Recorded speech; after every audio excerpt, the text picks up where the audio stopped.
Yo, what's going on, folks? ELTheGeek back once again, this time with some gameplay for Ridge Racer. Now, I originally did an impressions video for this game, and I said to not get this game unless it dropped to a low, reasonable price. Now, this week, the game has actually dropped to $6.75 for the the PlayStation Vita Japanese game sale.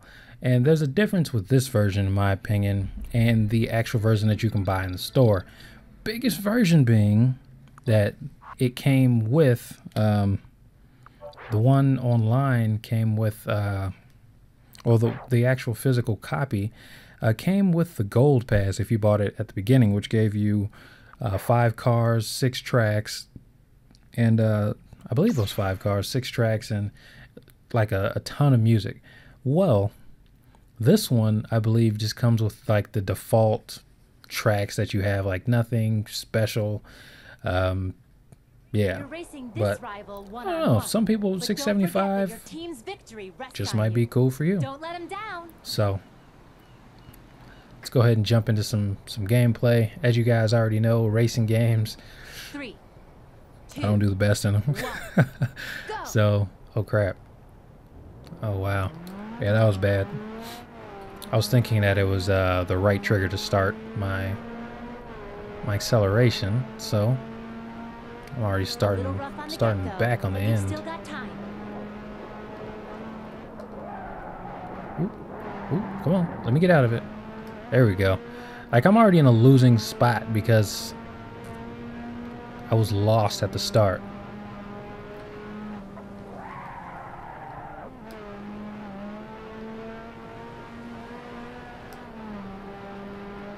Hopefully I have enough time to catch up.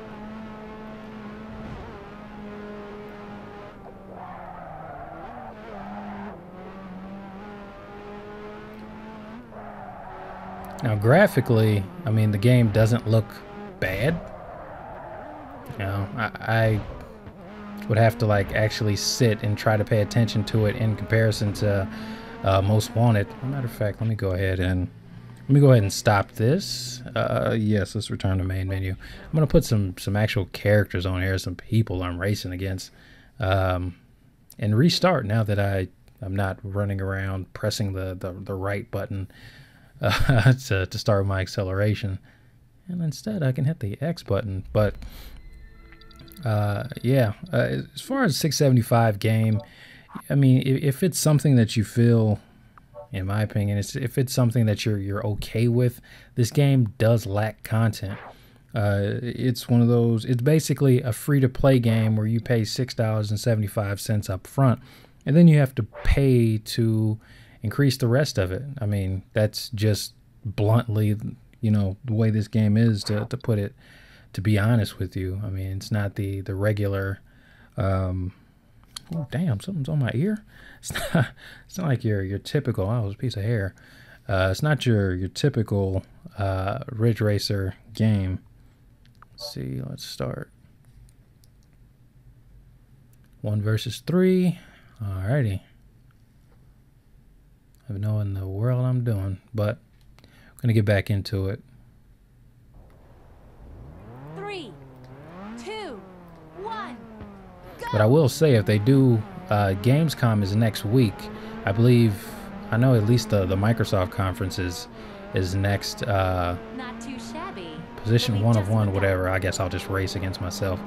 The Microsoft conference is next Tuesday, so you know, I know we're gonna hear something good. Now, if they have a Gran Turismo game come out, I don't play racing games, but a Gran Turismo for the Vita, I'll be on it.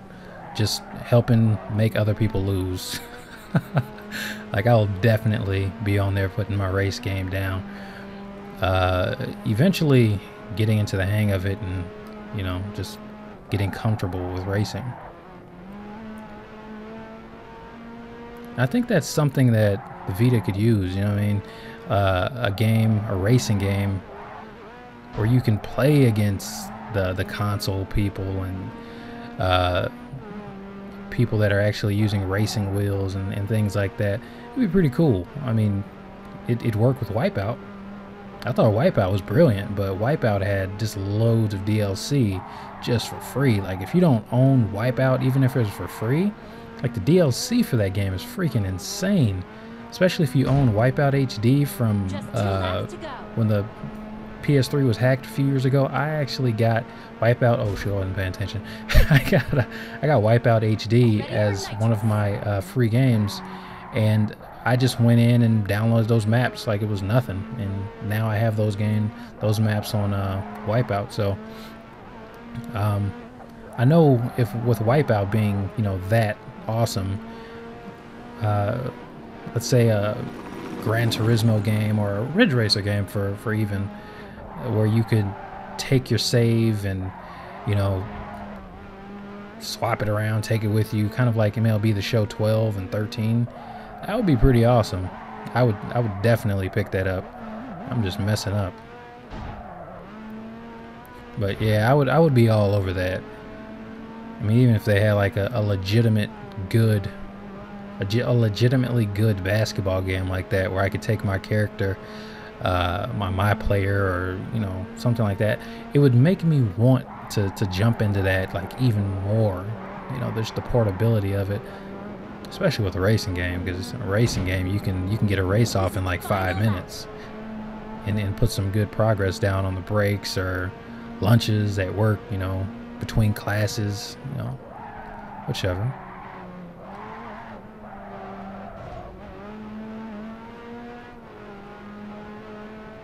All right, so we're getting a little bit down.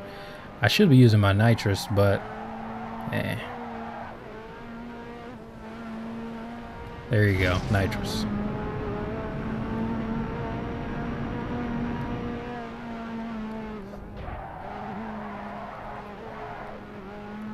Come on. I didn't have to. I'm drifting turns that I don't have to turn. I'm not really trusting the car because I'm thinking of it as I would think a Lamborghini. It's the final corner. Keep it up. All right, so let's. Nitrous on standby. No, let me go. Finish. All right, so that was definitely, well, obviously it was the first place. The only person racing. But like I was saying, man, right now this game is $6.75 on the PlayStation Store. For the money, it's better than the $7.99 Fruit Ninja. It's not saying much, but it is just saying something, just to let you guys know that that is a siren in the background right now. It sounds so delicate and sweet. But yeah, I mean, for $6.75, it's one of those things where you have to factor in that you're not getting that much content unless you go back in and pay for it. Originally, this game came out at $29.99, came with a little bit more content. Right now, you're getting a discounted price, but after you buy the content to make it up to what the cartridge version is, it's basically about the same. You're gonna end up paying more altogether with less quality, when I think a lot of the races are just backwards or things like that. The courses are just backwards with what's in it now. So I'll really sit in and think about it before you decide to purchase it. And if that's cool with you, and I will see you guys on. Peace.